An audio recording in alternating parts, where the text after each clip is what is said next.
যারা এইচএসসি পরীক্ষার্থী ছিলে তাদের মনে হয়তো একটা প্রশ্ন ঘুরপাক খাচ্ছে যে তোমাদের পরীক্ষা কবে হবে, তোমাদেরকে অটোপাস দেওয়া হবে নাকি অটোপাস দেওয়া হবে কিনা। তো এই বিষয়ে দ্য ডেইলি ক্যাম্পাসের একটা নিউজ এসেছে, যেখানে বলা হয়েছে যে আইন শৃঙ্খলা পরিস্থিতির উন্নতি হলেই স্থগিত এইচএসসির বিষয় সিদ্ধান্ত। অর্থাৎ যদি আইন শৃঙ্খলার পরিস্থিতির উন্নতি হয় সেই ক্ষেত্রে তোমাদের এই পরীক্ষা সম্পর্কে কি সিদ্ধান্ত নেওয়া হবে।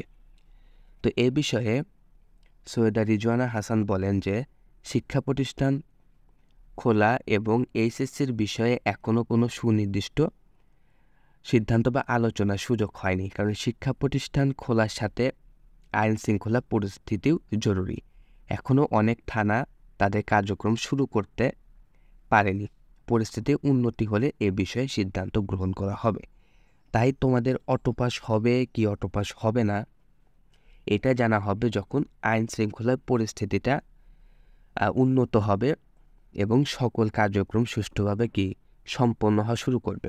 তারপরে এই বিষয়ে সিদ্ধান্ত গ্রহণ করা হবে, তারপরে জানা যাবে তোমাদের অটোপাস হবে কি না। তাই অটোপাসের চিন্তায় না থেকে তোমরা তোমাদের পড়াশোনাটা কি কন্টিনিউ করতে থাকো। পড়াশোনা করলে তো আর কোনো ক্ষতি নেই। তারপরে যখন সকল কিছু স্বাভাবিক হয়ে আসবে, সিদ্ধান্ত গ্রহণ করার পরেই তোমরা বুঝতে পারবে, তোমরা এই বিষয়ে আপডেট জেনে যাবে যে অটোপাস হবে কি না। তাই এই বিষয়ে আর তোমরা কোনো চিন্তা করো না, তোমরা তোমাদের পড়াশোনাটা কন্টিনিউ করো, যাতে যদি অটোপাস নাও দেয় তোমরা যেন পরীক্ষাটা ভালোভাবে দিতে পারো।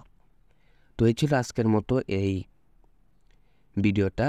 পরবর্তী আপডেটের জন্য আমার এই ইউটিউব চ্যানেলটা সাবস্ক্রাইব করে রাখতে পারো।